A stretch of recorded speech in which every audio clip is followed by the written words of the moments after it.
জ্যোৎস্না রাতের চাঁদের আলোয় তালদিঘির পুকুরের জল যেন আরও ঝলমল করে উঠেছে। গভীর রাত, চারিদিক নিস্তব্ধ, শোনা যাচ্ছে শুধু ঝিঝি পোকার ডাক, আর সাথে সাথে ধূপধাপ করে তাল পড়ার শব্দ। গোটা গ্রামের মধ্যে ছিল এই একটাই তালবন, যেখানে সারি সারি তাল গাছ থাকলেও সেই গ্রামের মানুষ কোনো দিন কোনো তাল কুড়িয়ে খেতে পারত না, কারণ সেই তালবনে বাসা বেঁধেছিল এক ভূত আর শাকচুন্নি। কেউ যদি ভুল করেও সেই তালতলায় একবার যেত, সে আর বেঁচে বাড়ি ফিরতে পারত না। তার মাথায় তাল ফেলে তার ঘাড় মোটকে খেত এই ভূত আর শাকচুন্নি। তাই গ্রামের মানুষ তাল খাওয়ার আশা একেবারেই ছেড়ে দিয়েছিল। সেদিন গভীর রাত, ধূপধাপ করে তাল পড়েই চলেছে। তখন সবাই ঘুমিয়ে, শুধু চোখে ঘুম ছিল না বানি ও ডকাইয়ের। দিদি, ওই দিদি, শুনতে পাচ্ছিস তাল বনে কত ধূপধাপ করে তাল পড়ছে? কত দিন হয়ে গেল তালের পিঠে, তালের বড়া কিচ্ছু খাইনি। চল না দিদি, আমরা গিয়ে কিছু তাল কুড়িয়ে আনি। মা তো ঘুমোচ্ছে, কিছু বুঝতে পারবে না। চল না, মা ওঠার আগে আমরা চলে আসবো। তুই কি পাগল হয়েছিস ভাই? জানিস না ওই তালবনে ভূত থাকে, যে একবার যায় তার ঘাড় মোটকে রক্ত চুষে খায়। ওই ভূত! ওরে বাবা, না না, আমি যাব না, আর তোকেও যেতে দেব না। তার থেকে চুপচাপ ঘুমিয়ে পড় বলছি। আরে বাবা, ভূতেদেরও তো ঘুম পায় নাকি? এত রাতে ওরাও মনে হয় ঘুমোচ্ছে। তুই চল তো, কিচ্ছু হবে না। এই বলে ডকাই তার দিদি বাণীকে নিয়ে তালবনের দিকে যায়। তাদের মা তখন ঘুমিয়ে কিচ্ছুটি টের পায় না। আর এদিকে দেখো গিন্নি, কত তাল পড়েছে। কতদিন হয়ে গেল তালের বড়া, তালের পিঠে কিছুই খাইনি। তুমি তো মাঝে মাঝে এসব বানাতে পারো নাকি? মরণ, সেই কবে তো পরে ভূত হয়েছ, এখনো এটা জানো না ভূতেরা কি আগুন জ্বালাতে পারে, যে তোমাকে আমি তালের বড়া ভেজে খাওয়াবো? ওসব আর খেতে হবে না, এই কাঁচা তাল খেয়ে তোমার মনের স্বাদ মেটাও। তুমি রাগ করছো কেন? আরে ওগুলো কারা? দেখো তো গিন্নি, কারা যেন হেঁটে এদিকেই আসছে বলে মনে হচ্ছে। হ্যাঁ, কিন্তু এটা তো একটা বাচ্চা ছেলে আর মেয়ে মনে হচ্ছে। বেটাদের এত সাহস! আসুন একবার, তারপর মজা দেখাচ্ছি। তারপর বাণী আর ডকাই তালতলার দিকে এগিয়ে যায়। আর সেখানে গিয়ে যেই তারা একটা তাল কুড়িয়ে বস্তায় ভরে, অমনি কি যেন একটা তাদের পিছনে ঝপ করে ঝাঁপ মারে। বাণী আর ডকাই ভয় ভয় পিছন ঘুরে দেখে তাদের সামনে দাঁড়িয়ে আছে ভূত আর শাকচুন্নি। ছেড়ে দাও আমাদের, আমাদের মেরো না, আমরা একটাও তাল নেব না এখান থেকে। আমাদের বাড়ি যেতে দাও, ছেড়ে দাও আমাদের। ছেড়ে দেব? তোদের ঘর মোটকে রক্ত চুষে খাবো। যেখানে গ্রামের কোনো মানুষ আসতে ভয় পায়, আর তোরা বেটা চুনোপুটি রাতের বেলা এখানে তাল কুড়োতে এসেছিস? তোদের এত সাহস! এবার তোদের মজা বার করছি। না না, আমাদের ছেড়ে দাও, আমার ভাই তো ছোট্ট, ও তালের বড়া খেতে না খুব ভালোবাসে। তাই না আমরা তালের বড়া বানানোর জন্য তাল কুড়োতে এসেছিলাম। বিশ্বাস করো, আমরা তোমাদের একটাও তাল নেব না। শুধু আমাদের ছেড়ে দাও, আমাদের মেনো না। কি বললি? তোরা তালের বড়া বানিয়ে খাবি?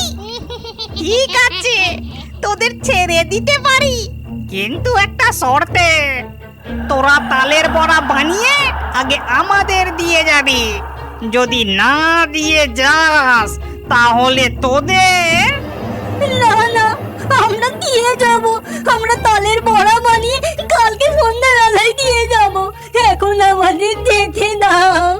এই বলে ভূত আর শাকচুন্নি ডকাই আর বাণীকে ছেড়ে দেয়।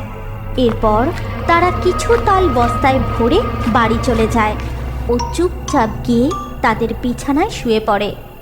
সকালবেলা উঠে তাদের মা দেখে উঠানে বেশ কয়েকটা তাল রাখা। তাই দেখে সে তো অবাক হয়ে যায়। তখন সে বাণী আর ডকাইকে ডেকে বলে, আরে এখানে এত তাল এলো কোথা থেকে? ওই তালতলায় যা ভূতের উপদ্রব, ওখানে তো কেউ যেতে পারে না। হ্যাঁ রে, তোরা তাল আনলি কোথা থেকে?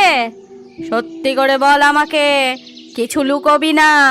তখন তারা তাদের মাকে সব ঘটনা খুলে বলে। আর সব কথা শুনে তাদের মা বলে, না না, তোদের আর ওই তালতলায় যেতে হবে না।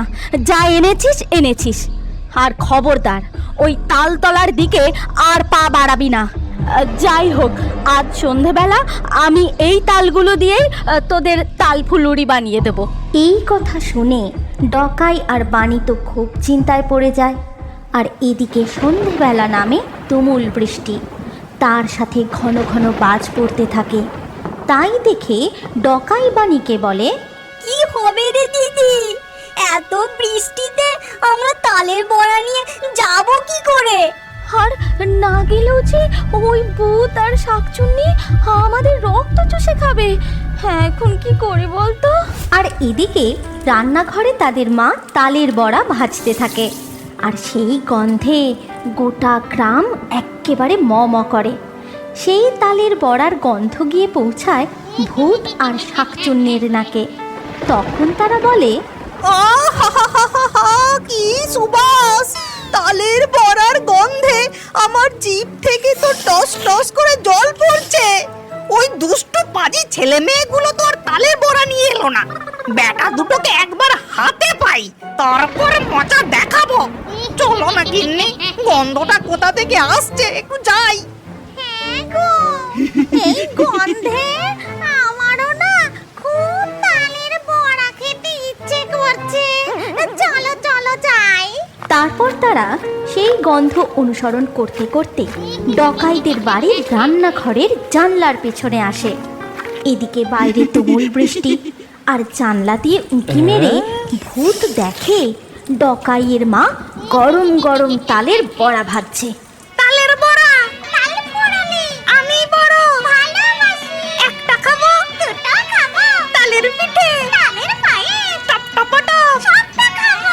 ভাজলে পরে পাশের বাড়ি গন্ধে কি আর থাকতে পারি। ভূত অমনি জানলা দিয়ে হাত গলিয়ে গরম তেল থেকে তালের বড়া টপ করে তুলে নেয়। প্রথমে সে নিজে খায়, তারপর শাকচুন্নিকে দেয়। সেই সময় ডকাইয়ের মা রান্নাঘর থেকে বেরিয়ে যায়। তখন ডকাই আর বাণী রান্নাঘরে আসে। তারা দেখতে পায় কে যেন জানলা দিয়ে হাত গলিয়ে গরম তেল থেকে তালের বড়া টপাটপ তুলে নিচ্ছে। আর শুনতে পায় ফিস ফিস করে কথা বলার শব্দ। কতদিন পরেই তালের বড়া খাচ্ছি, সেই একই স্বাদ। আচ্ছা গিন্নি, মনে আছে নিজে থাকতে তুমি আমায় কত তালের বড়া, তালের পিঠে করে খাওয়াতে? মরার পর থেকে এই প্রথম তালের বড়া খেলাম, পরাণ আমার একেবারে জুড়িয়ে গেল। ঠিক বলেছ, তালের বড়া খেয়ে আমার পেট মন দুই ভরে গেছে। চলো এবার যাই। তাদের সব কথা ভেতর থেকে ডকাই আর বাণী শুনতে পায়। তখন বাণী বলে, দেখছিস ভাই, ওই ভূতগুলো ঠিক আমাদের বাড়ি চিনে চলে এসেছে। আবার নিজেরাই কড়া থেকে তুলে সব তালের বড়া খেয়ে নিয়েছে। বাইরে তো এখন বৃষ্টি থেমে গেছে। চল, আর যে কটা তালের বড়া রয়েছে না, ওগুলো দিয়ে আসি, না হলে যদি সত্যি সত্যি ঘর মটকে দেয়। এই বলে বানি আর ডকাই যে কটা তালের বড়া ছিল সেগুলো কোঁচড়ে বেঁধে নিয়ে তাদের মায়ের চোখে ফাঁকি দিয়ে ওই তালের বনের দিকে যায়। তাল বনের ডকাই আর বানিকে আবার আসতে দেখে ভূত বলে, ওই ওই বেটারা আবার আসছে। কই, হাতে তো তালের বড়া দেখতে পাচ্ছি না। আমাদের সাথে চালাকি, দাঁড়া। তারপর তারা তালবনে আসতেই ভূত অমনি তার হাত বাড়িয়ে ডকাইয়ের ঘাড় ধরে উপরে তুলে নেয়। আর তখন শাকচুন্নি বলে, আমাদের সাথে চালাকি, আমাদের তালের বড়া না দিয়ে তোরা একা একাই খেয়েছিস। দেখ, এবার তোদের ঘর মোটকে রক্ত চুষে খাবো। না না, আমার ভাইকে ছেড়ে দাও। ও এই নাও, এই নাও, আমরা এনেছি তোমাদের জন্য তালের বড়া এনেছি। তারপর বানি তার কুঁচোর থেকে তালের বড়া বার করে তাদের সামনে ধরে আর বলে, আর এই কটাই তো তালের বড়া বেঁচে ছিল, বাকিগুলো তোমরাই তো খেয়ে নিয়েছো জানলা দিয়ে হাত গলিয়ে গরম তেল থেকে টপ টপ করে তুলে।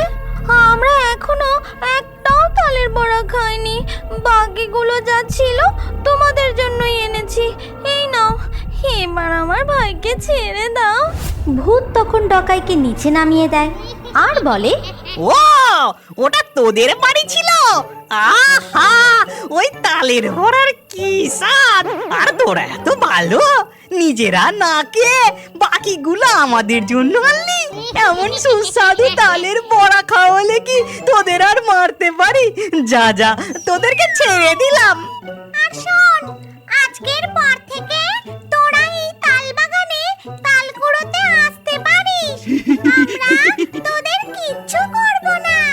কিন্তু হ্যাঁ, একটা শর্তে, তোরা যখনই তালের পিঠে বা তালের বড়া বানাবি তখনই কিন্তু আমাদের দিয়ে যেতে হবে। মনে থাকবে তো? হ্যাঁ হ্যাঁ শাকচুন্নি কাকি, ঠিক মনে থাকবে। তারপর ডকাই আর বানি সেখান থেকে চলে যায় আর তাদের মাকে গিয়ে সব ঘটনা খুলে বলে। এরপর থেকে তারা নির্দ্বিধায় তাল বনে তাল কুড়োতে যায় আর সেই তালের নানান রকম পিঠে পুলি বড়া বানিয়ে নিজেরাও খায় আর ভূতেদেরও খাওয়ায়।